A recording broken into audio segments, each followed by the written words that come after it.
Hello students, this is again Shwam Mishra, and now we will continue some more topics about our matrix.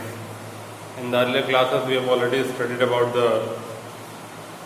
what is called a matrix and how it is represented, and about its addition and subtraction, about the order, its row column representation and some condition of multiplication.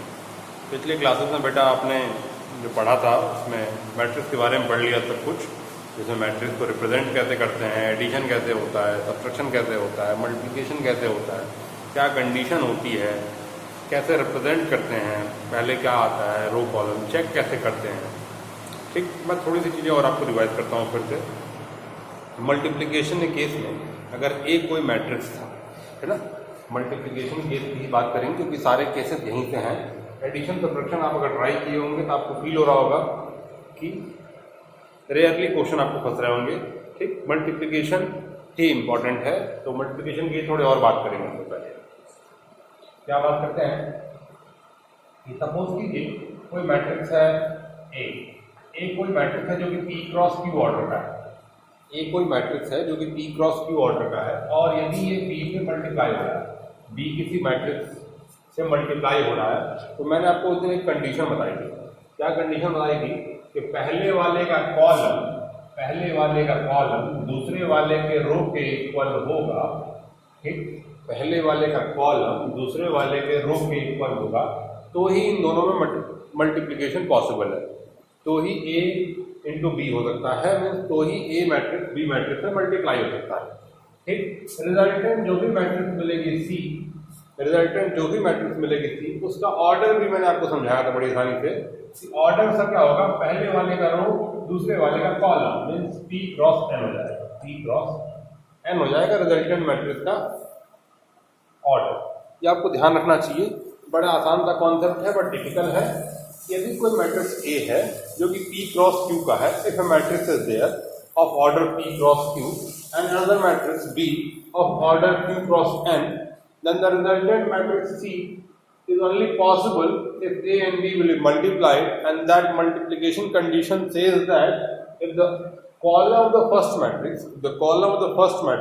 is equal to the row of the second matrix, पहले matrix का column second matrix के रो के equal होगा, तो resultant matrix C form होगी। और C matrix जो होगी इसमें first one row will be and second one column will be used as the order of the newly formed matrix. ठीक है बेटा, ये बात हो गई। अब मैंने आपको एक 2 क्रॉस 2 का मल्टीप्लिकेशन भी दिखाया था। ठीक, हम लोग आज 3 क्रॉस 3 में कुछ बात करेंगे और साथ में बात करेंगे मल्टीप्लिकेशन की प्रॉपर्टी। ठीक, एक 3 क्रॉस 3 का मैट्रिक्स बनाता हूं मैं आपके लिए। A B C D E F G H I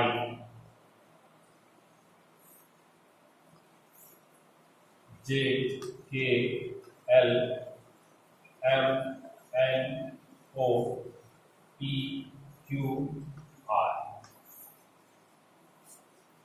definitely देखिए मैंने लाइन से नंबर लिख दिए सारे, A B C D E F G H I 1 2 3 4 5 6 7 8 9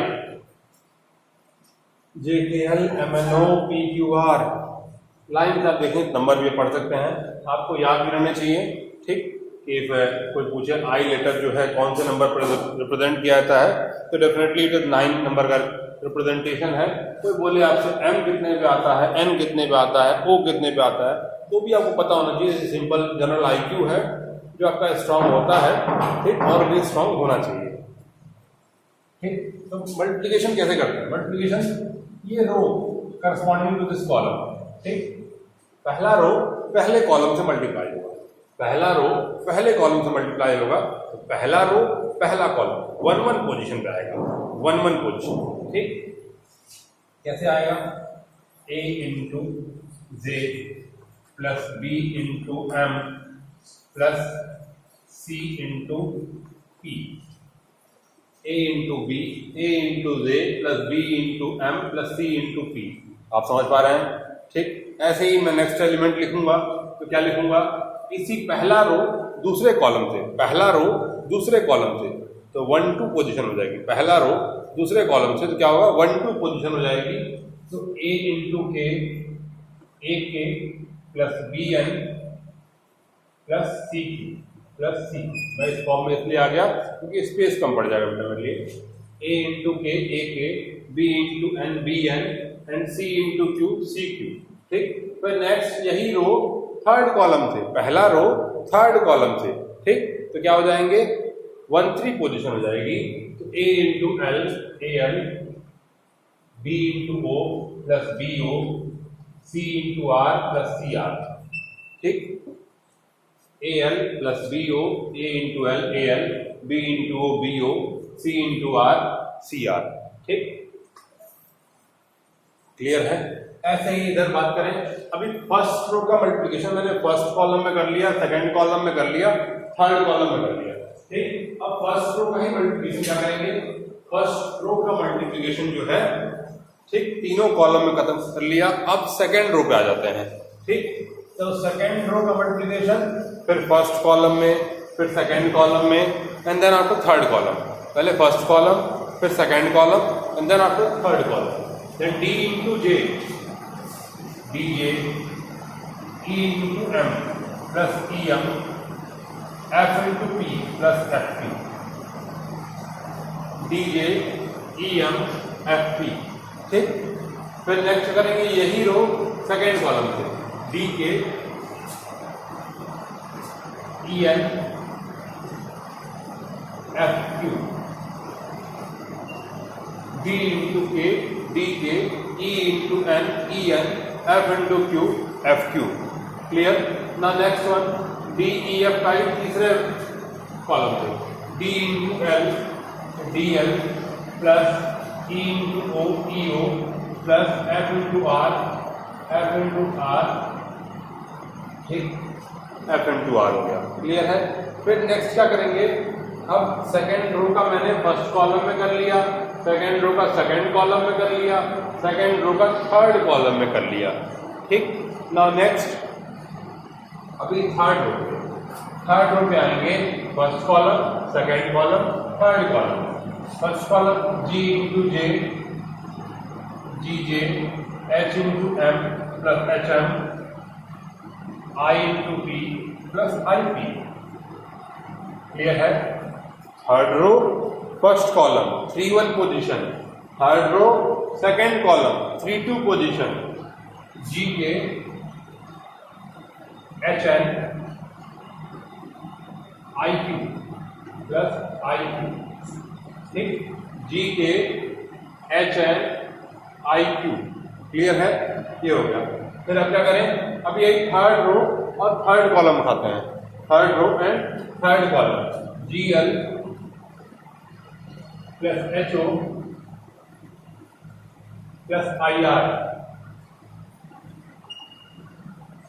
ji L plus H O plus I R. ठीक, ये थर्ड रो का third column हुआ, 3 3 वाली पोजीशन हो गई। क्लियर है? Most probably I think that कि आपको ये बात समझ में आई होगी और आप ये मल्टीप्लिकेशन समझ पा रहे होंगे। ठीक, फिर से मैं एक बार आपको रिवाइज कर देता हूं कि क्या करना था। पहले का कॉलम दूसरे के रो की संख्या के इक्वल हो तो मल्टीप्लिकेशन पॉसिबल होता है। ये 3 क्रॉस 3 का था, ये भी 3 क्रॉस 3 का तरह सोचना ही नहीं था। ठीक, इसका नंबर ऑफ कॉलम 3, इसमें नंबर ऑफ रो 3, दोनों इक्वल हो गए, मल्टीप्लिकेशन हो जाएगा। मल्टीप्लिकेशन अब कैसे होगा ये सोचना चाहिए। तो पहला रो, पहला column A into J, B into M, G into M, C into P, and by default ये बीच में प्लस साइन होते हैं। ठीक, बाय डिफॉल्ट वो प्लस साइन रहेंगे। क्लियर है? तो A into J plus B into M plus C into P, और first row first column 1 1 position. ठीक, first row second column 1 2 position, A into K, B into N, C into Q, A into K, B into N, C into Q. ठीक, फिर पहला ही रो तीसरा column, पहला row तीसरा column 1 3 position, A into L, B into O, C into R, A into L, B into O, C into R. ठीक, first row का third column multiplication कर दिया। अभी क्या करें, डी ई एफ का पहले कॉलम में, फिर दूसरे कॉलम में और फिर तीसरे कॉलम में, D into J D J, E into M E M, F into P F P O, plus sign. ठीक,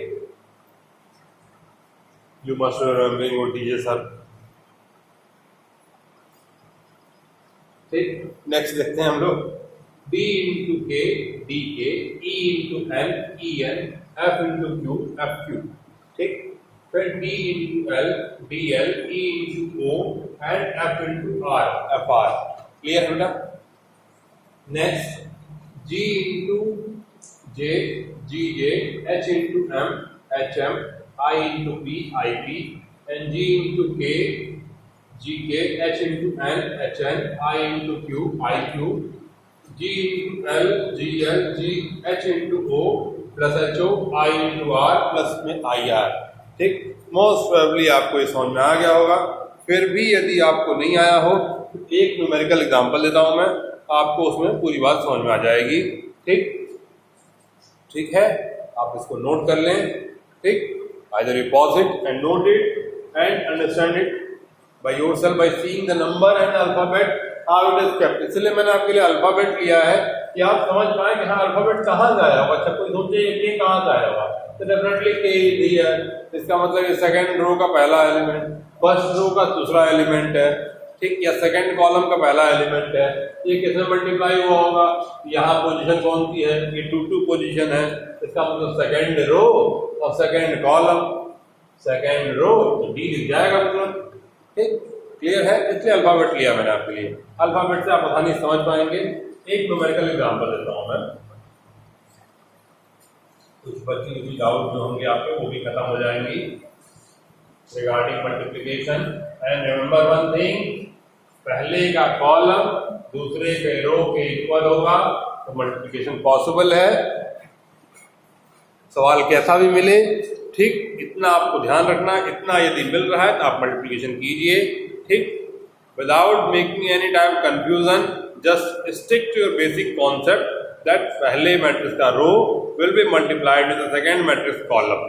ठीक, उस बेसिक पे अटैच रहिए, आपके सारे मल्टीप्लिकेशन सही रहेंगे। ठीक, 1 2 3 4 5 6 7 8 9 मल्टीप्लाइड। तो मैं चेंज कर रहा हूँ, कैसे चेंज करते हैं? ये क्या है, ये है मेरा 3 इंटू 3 का। मैंने क्या कहा था कि number of column number of row के इक्वल होना चाहिए। ठीक, चलो नंबर ऑफ रो के इक्वल कर देता है, 9 10 11 12 13 14 15। रो कितने हो गए? रो हो गए मेरे पास कितने, 1 2 3, रो 3 हो गए, रो 3 हो गए। ठीक, कॉलम कितने हैं? 2 हैं। ठीक, कॉलम कितने हैं? 2 हैं। क्या कहा था मैंने, पहले का नंबर ऑफ कॉलम दूसरे के नंबर ऑफ रो के इक्वल होगा तो मल्टीप्लिकेशन पॉसिबल है। ठीक, तो इक्वल तो है तो मल्टीप्लिकेशन पॉसिबल है। अब मल्टीप्लिकेशन पॉसिबल है तो कैसे किया जाए? फिर हम तरीका, first one row second column. What will do, 1 into 10 1 into 10 plus 2 into 12 plus 2 into 12, stick to basic, 3 into 14 3 into 14। देखिए कितना आसानी से वही बेसिक काम किया मैंने, 1 into 10 2 into 12 3 into 14। ठीक, कुछ भी नया नहीं। फिर एक फर्स्ट रो सेकंड कॉलम से कितना होगा, 1 into 11 plus 2 into 13 plus 3 into 15। ठीक, देखिए ध्यान से, 1 into 11 2 into 13 3 into 15। Stick to basic. मेरी बात दिमाग में बिठा के रखिए, बेसिक हमेशा स्ट्रॉन्ग रखना चाहिए, कॉन्सेप्ट क्लियर रहेगा, सवाल सारे लगेंगे। ठीक, नेक्स्ट वन, पहले रो का मैंने दोनों कॉलम में कर लिया, खत्म हो गई। सेकेंड रो पे आते हैं, 4 into 10 4 into 10 plus 5 into 12 plus 6 into 14। now 4 into 11 11 plus 5 into 13 and plus 6 into 15। ठीक, फिर से वही काम देखो, 4 into 10 5 into 12 6 into 14। आपसे भी कोई पूछता था क्या करते हैं, कहते फर्स्ट का रो लीजिए, सेकंड का कॉलम लीजिए, ठीक, और मल्टीप्लाई करते जाइए, बीच में प्लस साइन लगाते जाइए। मल्टीप्लाई किसमें, करस्पॉन्डिंग एलिमेंट में, पहला पहले के साथ, दूसरा दूसरे के साथ, तीसरा तीसरे के साथ, सो कॉल्ड करस्पॉन्डिंग एलिमेंट, ठीक। Now next one, 7 8 9, 7 into 10 plus 8 into 12 plus 9 into 14. Now next one, 7 into 11, 7 into 11 plus 8 into 13 plus 9 into 15, 9 into 15, 7 into 10, 8 into 12, 9 into 14. Now 7 into 11, 8 into 13 and 9 into 15, ठीक। मल्टीप्लीकेशन आप कर सकते हैं, I hope so multiplication आपको आता है, and I know that you all can do that, ठीक। तो मल्टीप्लीकेशन आप करेंगे, ठीक, आप समझ गए होंगे इस चीज को। Rest of the things, multiplication मैं करके आपका टाइम खराब करने का कोई मतलब नहीं है, so multiplication will be done by you, ठीक। If you have any doubt then try to solve it out by asking to me through any means, okay, because you are the board aspirants, you know how to study and you know how the pandemic is going on, so you have to take care of yourself and keep your studies on high level, because the next year definitely everything will be normal and your exams will be conducted, so you have to keep your studying on a high level and high tides. Okay, till that, be protected and keep enjoying. Thank you.